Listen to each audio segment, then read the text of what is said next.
friends, and welcome back again to another episode of Conservation Stories. This is a story where we love to feature folks on the High Plains that are pioneering new ideas and doing things to promote agriculture and our precious way of life here. And today we have with us Ty and Chelsea Criswell from the Plainview area. Guys, thanks for joining us. Yes, we're really looking forward to spending some time with you today. I really appreciate it. I do. Can you give me a little bit of your background? You guys both from that area. Where are you farming, and where exactly do you live? Well, I actually did not grow up in the area. I'm a big city girl. I grew up north of Dallas, and we met in college, and Ty decided to come back to the farm. And so I have been living here for almost 13 years now, and I definitely wouldn't go back. I'm a small town girl now, farmer's wife, and I am very happy. But yeah, definitely a big culture shock for me at first. Oh, I bet. Ty, what about you? It sounds like you grew up on the farm. Yes, I'm from Plainview, and so we've been farming. I think my dad started in 1980. So we've just been farming east of town since then. Okay. And, even in between the summers at college and stuff, I'd come back and work. So that's kind of what I know. Yeah. Is it something you wanted to do? Did you plan on coming back? Well, I never really thought that's what I would do, because I was kind of into engineering and thought I might go to graduate school somewhere, but I don't know. It's just kind of like, this is what you do. And so just kind of fall back into it. I don't know. Yeah. That's kind of that's just kind of the story that our family, my husband in particular. It's funny how life leads you different directions. My mom was like, I'm never marrying a farmer. And my dad was a music major and a music director at the time, and then went back into farming. So you never know, folks. You never know. Yeah, there's some kind of draw to it. I'm not for sure. It's kind of mysterious. Yes, it is true. There is something. I don't know what it is, but it is mysterious.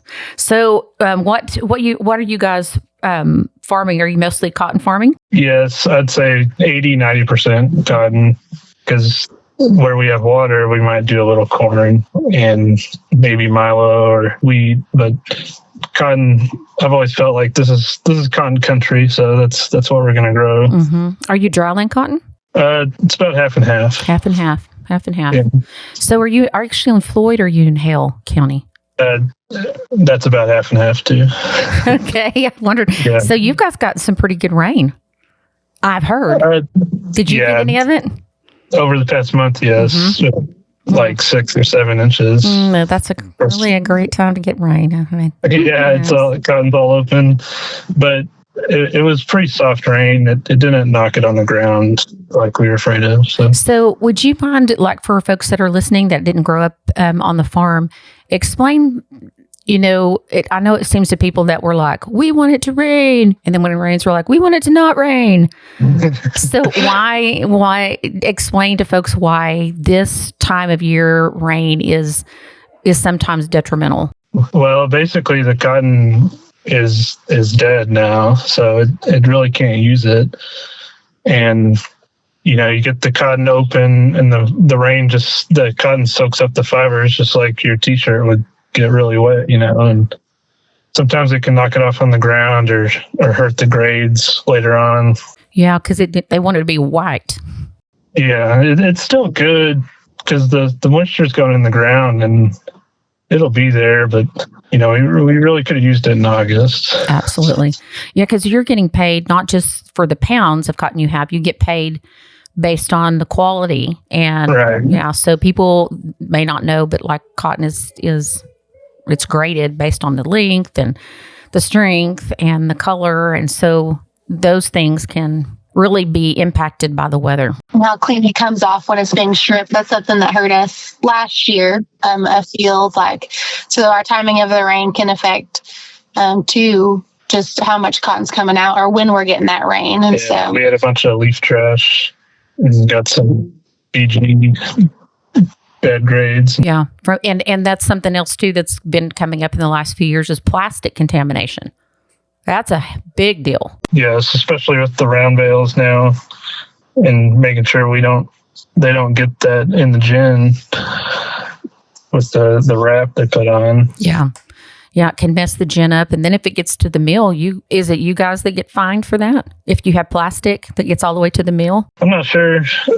We haven't had that problem because we still strip, traditionally with the model builder and stuff. Okay. Yeah, you probably won't. I've heard of like plastic bags and that kind of stuff, and just people being aware of what they throw out on the ground. You just never know who that's going to harm. It'll be in the field when I'm stripping, and I'll stop and have to pick it up out of the way or something. Yeah. Well, it's been a long time since I've run a module builder. I remember when they came out, though.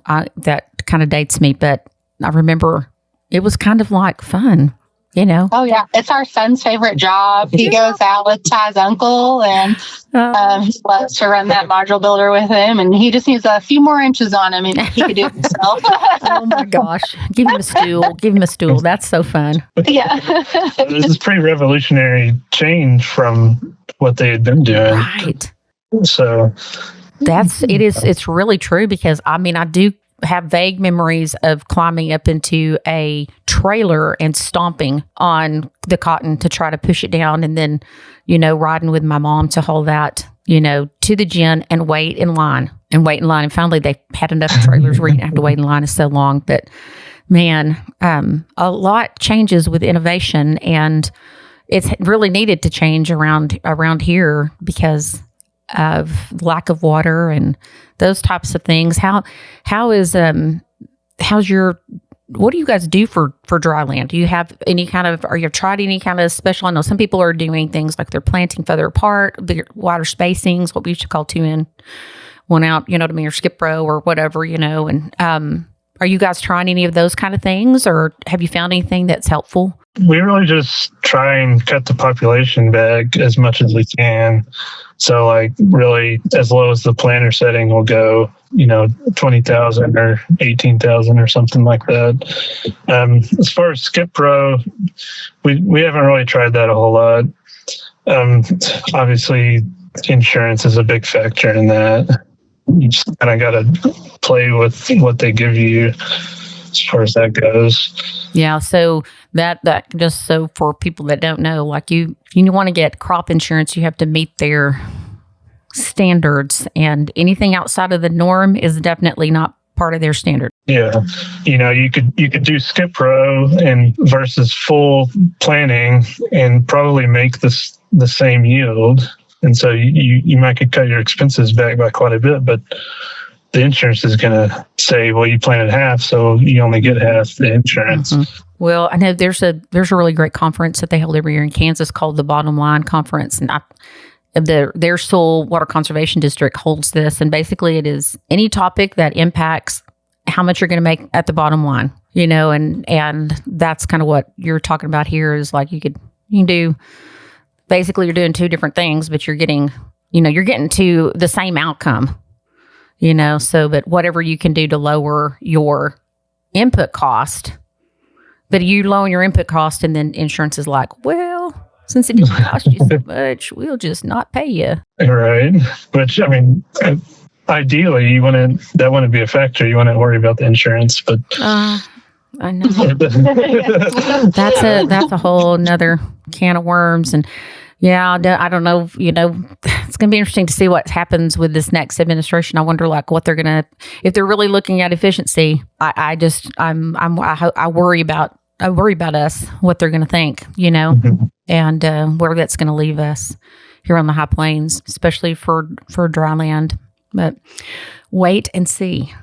And so you guys have a whole nother gig on the side that I have been following for a while. And I would love to talk about your business. And I don't know, Chelsea, I'm guessing that you're kind of the heart and soul of that. Well, I'd like to say that, but actually, I'm just the face of it, and it was all Ty's idea.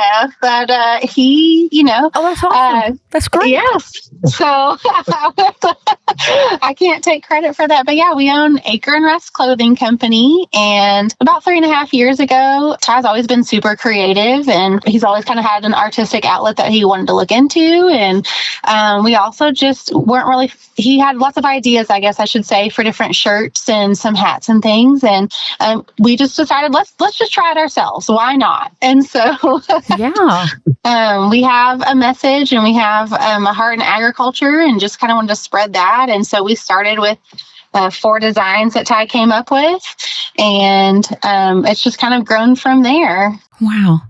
Well, I apologize for stereotyping y'all. I just kind of stuck y'all both into some little gender roles that I just didn't realize was still there. No, it's not people. I mean, I'm usually at the shows and stuff. And I mean, I'll say a little stereotypical. I mean, Ty's usually on a farm, and I have an education background. And so being in front of people and doing presentations and things is right up my alley. And so I take the front of it. But yeah, he is truly the one coming up with all the designs and the inspiration. And I would say the heart behind it. And I get to do all the not as exciting, but the things that have to be done to run the business side of it. So I hear that. I do. So Ty, what kind of, besides just, this isn't just art, this is definitely a message. And what made you lean in that direction? Like, think, I want to do something creative, but not just creative, but something that has a purpose. Well, I guess I don't have to think about it. I think it has to do with, like you said, like the draw that farming has had on him and his family, and his grandfather, he didn't mention him earlier, but it was also farmed with them as well. And it truly drew us here. We had options to go other places, but time to come back. And part of it was I'd seen like other brands like built around an industry, kind of like mountain biking or something. And I was like, well, I don't know if farming really has that. And everyone's passionate about it and cares deeply about it. And I just wanted to represent that. Well, I think the name is really unique. I really love the name. That's also Ty. I gotta say, it's also Ty. So, yeah, I really liked Acre, but Acre Clothing Company, I felt like I just needed a little bit more to it. So Acre Rust, kind of a vintage feel. Exactly.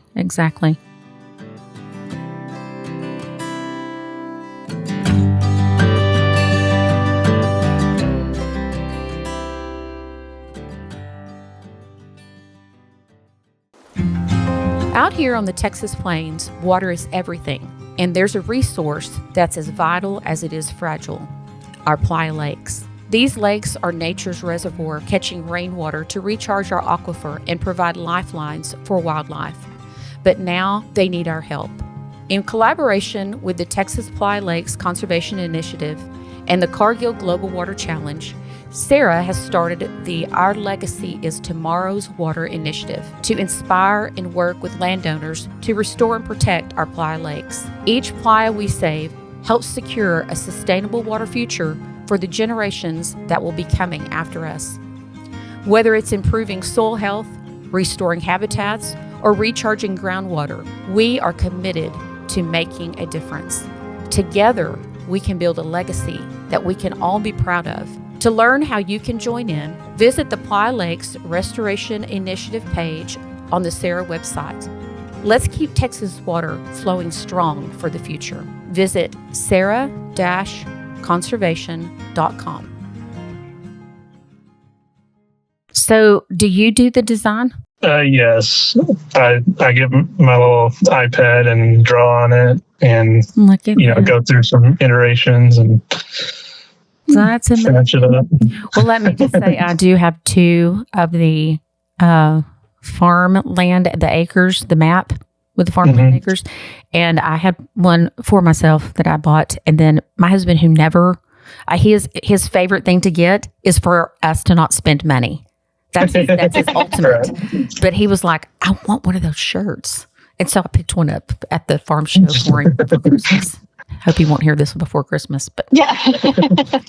ruin the surprise. But so I really think, your passion really is not just what drew you back, but that wanting other people to understand the value that farmers bring to society. And, I think I'm guessing y'all feel like me, that's like, it feels like something is vanishing and changing so fast. Yes, and that, and so I grew up, like I said, north of Dallas, and agriculture wasn't really talked about much unless you took those classes. And I'm still a teacher 2 days a week at a school that I've started, and so we make sure that we integrate that agriculture and just educating our young ones, even though it's all around them. They're not necessarily taught about it, and so just being really intentional with that. And so we want to do that through our clothing brand as well. Yeah, that is very true. Well, this is, are you writing your own curriculum? Or are you using something that's out there and available? So we actually use Texas Farm Bureau's curriculum that they have. Their resources are really great. And we've been joining their live sessions that they have as well with farmers around Texas. And it's really awesome, free resource out there. That's really fun. So are those live sessions with farmers? Yes, so once a month you can sign up per semester for live sessions with farmers around Texas, and we've done sheep and longhorns, and grass was really interesting because you just don't hear about where it comes from a lot, and so my students thought that was really interesting as well. That's great. That is great. Is the school is it in Plainview? It is, yes. It's a homeschool enrichment center, so it's just on Tuesday, Thursdays here. My friend and I just started it this year. Oh, well, that's exciting. Well, we have a little bit of a common there, and sometime not on the podcast, we'll talk about that. Yes. It's probably just be me and you interested in that part. But so I've heard about Farm Bureau's curriculum, and I think that would be a great thing for us to link in the show notes so that people can see what that's all about. And I know be a great thing for teachers. What a great, easy thing to add. Just absolutely. Spend a few minutes. And there's even scholarships or grants, I should say, to apply for to have your own garden either at your school, or if you are a homeschool family, you can even apply for a grant for a homeschool garden. And so they're funding those once a year as well. Oh, that's neat. I did not know about that. That's somebody may need to have on the podcast and learn a little bit more about that. That's great. That's super exciting. Absolutely. So it sounds like you guys have some kiddos. Yes. We've got 3. We have a 8, 6, and 3-year-old, so we're staying busy. That sounds like fun.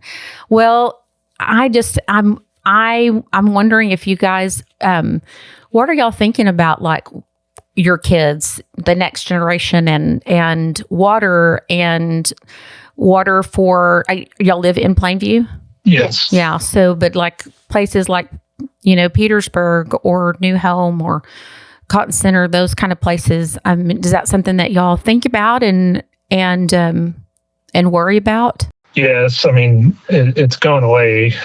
So the way I'm farming right now, if they want to get involved, it's not going to be the same. Mm-hmm. Mm-hmm. And I kind of looked at a place like Muleshoe. I feel like they used to have a lot of water and now they don't.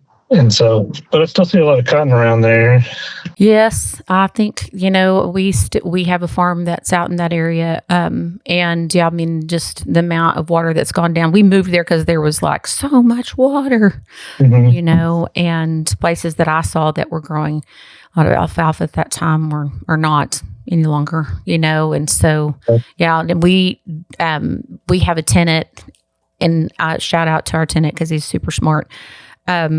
And he's like, we're now, it's split into thirds, really, the farm is, because there's just not enough water, but he's been so good about rotating and bringing cattle and some things like that has really shown some, forethought. And so we've actually done better in farming now that he's been farming and not us farming. Yes.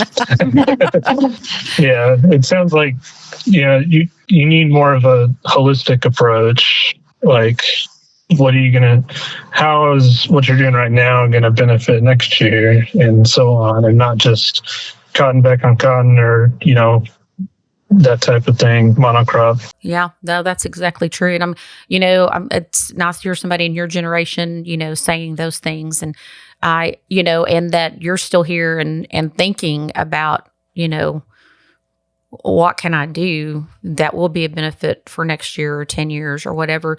What do you think about, do you foresee, before you retire, that you will be going back to grassland in some areas or more and more dry land? Or what are you have any kind of diversification kind of ideas in mind or things that you've seen that might be working or might work? Well, going back to grass is, I guess that's the last option, but it may come to that. It seemed like it used to rain some and you could grow dry land crops. And so that may always be there. But these are we're in the beginning stages. We've talked a little bit about what are some ideas in the future, and just planning on meeting with Ag Extension Office, or just diving into a little bit more education ourselves on what are some different options that would be successful in this area. And there are some people doing different things. I know you had Leighton Scher on the podcast, and they're definitely doing some different things. And so we're in the research phase of it without a plan. So we're there. Well, I'm excited to hear that though, because, I keep saying okay, we're going to hit a brick wall in 30 years. Are we going to hit it at 150 miles an hour? Or are we going to figure out how to hit it at 10 miles an hour? Yeah. We don't, but you can't. Robert Mace, who is, he's been a guest on our podcast. He's kind of I think he's more of our water guru / comedian, because he's really funny. But he is if you tell the High Plains, turn it off, you have an economic disaster. Right. And that is absolutely the case. And, looking towards other states, Kansas has done a good job as a state trying to come alongside their farmers and help them to figure out how they can reduce, water usage so that they don't lose so much water, because they had a lot of infrastructure that was going to pull out, because they're hey, you're not going to have water here. We're not going to invest any more money in here. We're going to leave and go somewhere where there's going to be water, and so but if you don't have farmers, you don't really need water, right. So it's kind of a catch-22, but it excites me to hear, young people that are thinking ahead in a way that is not I'm just going to use it all up and then we'll just leave. Right. Exactly. Yeah. No, we want to, that's part of the reason too, we built Acre Rust. We want it to be a generational thing. Our farm is generational. And so we want to continue that in all aspects, whether our children or however our children decide to be a part of it. We just want it to always be an option for them. Yeah, exactly. That's a really great way to put that. I read an article the other day about a family. I think they're somewhere in the Midwest, where it rains.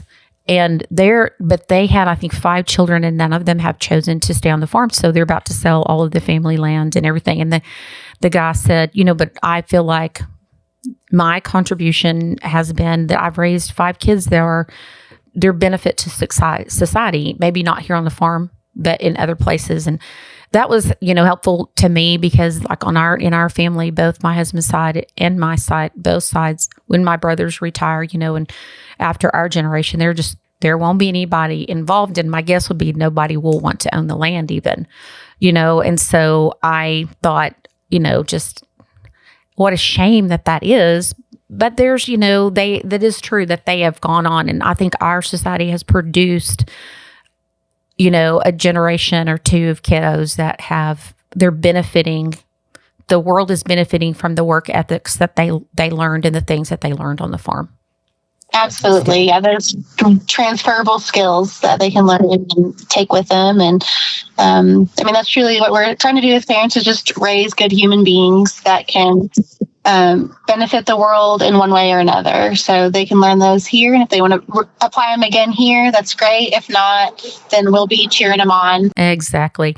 Exactly. Well, if folks want to look at what you've got and purchase some of your goods, which I highly recommend, where's the best place for them to go and find some of that? And we'll link it also on the show notes so people can click on it. But if they've got their phone in hand right now, they may be like, I want to buy something right now. Yes, acreandrust.com. It's all spelled out. So easy. Yep. And then we have Facebook, Instagram, and even TikTok every once in a while. So our handle's just Acre and Rust, all spelled out. That's super easy. Well, thank you guys. Appreciate what you're doing. And especially for, when we're talking about cotton, I know you and I started we were discussing that a little bit beforehand about the importance of people understanding, I think it's easy for people to think, well, cotton, we don't need cotton.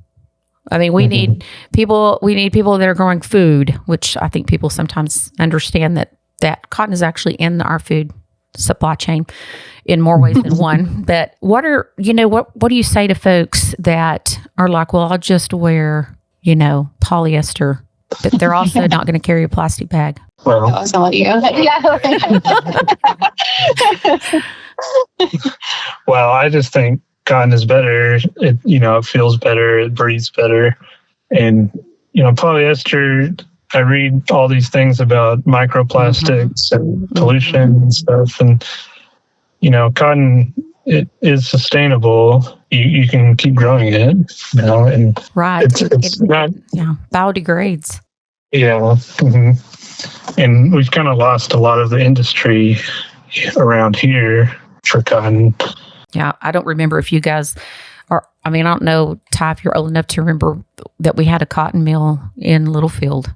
Mm-hmm. And my grandmother would buy denim from there by, boatloads of denim, and so, that's been gone for a while. There's a lot of talk about, trying to bring some of that back. And even Lacey and I spend time with people that are in the end buyers of cotton, which would be, those brands and retailers that, they're feeling the pressure to be more, sustainable and to produce more natural fibers and at a price that, people can afford. Mm-hmm. Yeah.